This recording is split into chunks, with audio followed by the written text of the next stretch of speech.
Assalamualaikum warahmatullahi wabarakatuh.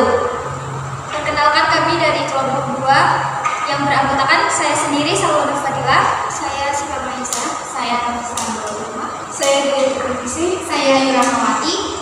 Kami di sini akan menjelaskan secara singkat mengenai materi penggunaan peralatan kantor dalam kegiatan administrasi. Selamat menyaksikan. Baik, di sini saya akan menjelaskan mengenai pengertian peralatan kantor. Dalam mengerjakan tugas-tugas dan pekerjaan di lingkungan kantor, tentunya diperlukan peralatan untuk membantu menyelesaikan pekerjaan tersebut. Peralatan kantor memiliki beberapa pengertian. Secara definisi, peralatan kantor memiliki arti sesuatu yang dapat dipakai sebagai alat dalam mencapai maksud dan tujuan. Jadi, peralatan kantor merupakan media yang digunakan dalam upaya mencapai tujuan yang digunakan perusahaan. Berdasarkan uraian tersebut, dapat dikatakan bahwa kegunaan peralatan atau perlengkapan kantor antara lain: yang pertama, untuk mendukung aktivitas pekerjaan kantor; yang kedua, untuk memperlancar dan mempermudah proses pelaksanaan aktivitas kantor; dan yang ketiga, sebagai alat dan pelengkap kantor. Baik, saya akan melanjutkan. Yang pertama yaitu berdasarkan bentuknya. Untuk yang A, peralatan kantor berbentuk lembaran. Contoh dari peralatan kantor berbentuk lembaran adalah sebagai berikut. Yang pertama, ada kertas HVS. Kertas HVS merupakan kertas polos berwarna putih yang memiliki varian, bentuk, dan tipe. Kemudian yang kedua ada kertas folio bergaris. Sebenarnya ada dua jenis kertas folio, yaitu kertas folio polos dan folio bergaris. Yang ketiga ada kertas karbon dan kertas stensil. Di masa kini, penggunaan kedua jenis kertas ini sudah mulai ditinggalkan, meskipun masih ada beberapa instansi yang masih menggunakannya. Yang keempat yaitu formulir. Kertas formulir berisikan kolom dan keterangan yang nantinya akan diisi dan menjadi data. Yang kelima ada kertas berkop. Kertas jenis ini biasanya berbentuk seperti HVS yang di atasnya telah tertera kod perusahaan yang bersangkutan. Yang keenam ada kertas buffalo. Kertas buffalo merupakan kertas berukuran tebal, permukaannya agak kasar, bercorak, dan memiliki berat sekitar 150 gram sampai 230 gram dan memiliki beragam warna yang dapat dipilih sesuai keinginan. Yang ketujuh ada amplop. Amplop dapat diartikan sebagai kertas pembungkus dokumen yang digunakan dalam kegiatan korespondensi atau surat menyurat. Yang kedelapan ada map. Map merupakan pembungkus dokumen berukuran cukup besar dan memiliki ukuran yang bervariasi, misalnya 22 x 31 cm, 23 x 35 cm, dan 16 x 24 cm. Yang kesembilan ada plastik. Ada plastik transparan. Sama halnya dengan map, plastik transparan digunakan untuk melindungi dokumen dari resiko kerusakan. B. Perlengkapan kantor berbentuk lembaran. Perlengkapan kantor ini terbagi menjadi 4 bagian, yaitu yang pertama ada alat tulis kantor seperti ballpoint, pensil, spidol, dan penggaris. Yang kedua ada pembuka surat seperti gunting, pisau cutter, dan alat elektrik pembuka lainnya. Yang ketiga ada stempel seperti stempel perusahaan, stempel tanggal terima, atau stempel agenda. Yang keempat, perlengkapan meja seperti kalender meja, tempat pensil, bagi surat, dan kotak kartu nama. Baik, selanjutnya peralatan kantor berbentuk buku. Peralatan kantor berbentuk buku merupakan salah satu benda yang penting untuk menunjang kegiatan administrasi di kantor ataupun perusahaan. Contohnya yang pertama ada buku catatan kecil atau blocknote, yaitu buku untuk menulis catatan harian sekretaris. Yang kedua ada buku pedoman organisasi, yaitu buku panduan tentang informasi yang berkaitan dengan organisasi dan strukturnya. Yang ketiga ada buku alamat relasi, berisikan tentang daftar alamat dari berbagai perusahaan.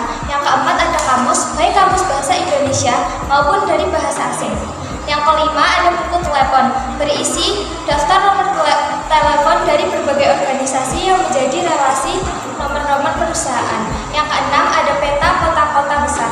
Yang ketujuh ada buku tahunan, yaitu buku yang berisi tentang informasi perkembangan atau kemajuan perusahaan selama setahun terakhir. Yang kedelapan ada buku tamu, yaitu buku yang digunakan untuk mencatat identitas dan jumlah tamu yang datang ke perusahaan. Yang kesembilan ada buku agenda, yaitu buku untuk mencatat keluar masuknya surat sehari-hari. Yang kesepuluh ada buku catatan keuangan.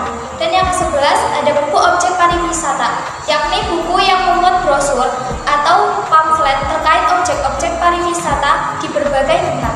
Terima kasih. Selanjutnya yaitu berdasarkan penggunaannya, ada barang habis pakai dan barang tidak habis pakai. Yang pertama yaitu barang habis pakai, yaitu barang atau benda kantor yang penggunaannya hanya satu atau beberapa kali pakai, tidak tahan lama dan harus diisi ulang. Contohnya yaitu kertas, tinta, printer, pensil, dan pulpen. Untuk yang kedua, barang tidak habis pakai, yaitu benda kantor yang penggunaannya lama dan tidak perlu dibeli dalam jangka waktu yang cukup lama. Contohnya stapler, perforator atau penggolong kertas, pisau, cutter, dan gunting. Selanjutnya yaitu berdasarkan jenisnya. Yang pertama, mesin-mesin kantor atau office machine. Mesin-mesin kantor adalah alat yang digunakan untuk membantu kelancaran tugas bagian administrasi seperti menghimpun, mencatat, serta mengolah bahan-bahan keterangan dalam pekerjaan kantor yang bekerja secara mekanik, elektrik, dan magnetik. Jenis mesin kantor yang digunakan bagian administrasi adalah sebagai berikut. Yang pertama, mesin yang digunakan keperluan surat perintah, contohnya komputer, laptop, dan mesin tik. Yang kedua yaitu mesin yang digunakan untuk mencetak. Jenis mesin pencetak terbagi menjadi dua, yakni mesin pencetak dokumen dan mesin pengganda dokumen. Contoh mesin pencetak yaitu mesin pencetak dokumen adalah mesin printer. Sementara itu, contoh mesin pengganda dokumen adalah mesin fotokopi. Yang ketiga, mesin yang digunakan untuk komunikasi jarak jauh, misalnya pesawat telepon, intercom, dan mesin faksimil. Yang keempat yaitu mesin yang digunakan untuk menghancurkan kertas, misalnya paper shredder atau penghancur kertas. Yang kelima, mesin yang digunakan untuk mendikte. Yang keenam, mesin yang digunakan untuk mengetik, misalnya mesin tik, komputer, dan laptop. Yang ketujuh, mesin yang digunakan untuk menghitung, misalnya kalkulator. Dan yang kedelapan yaitu audio visual atau alat bantu peraga.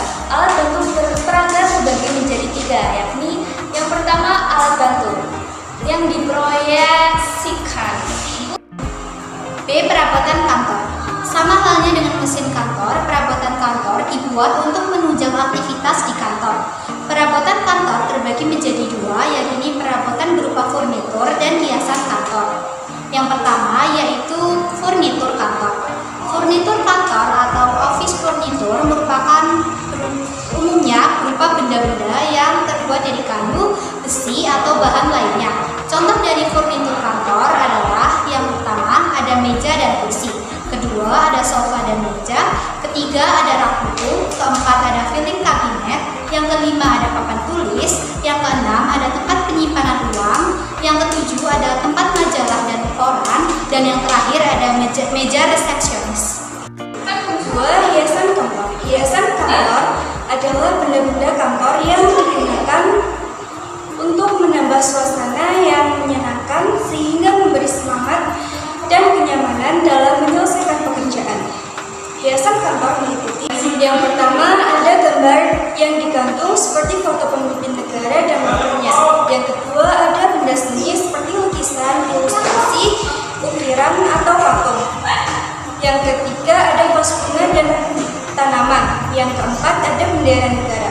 Yang kelima ada hiasan meja seperti ornamen, figura foto atau cermin. Yang keenam ada petunjuk waktu seperti jam dinding atau jam meja. Dalam memilih peralatan kantor yang tepat, terdapat beberapa hal yang harus diperhatikan, yaitu sebagai berikut.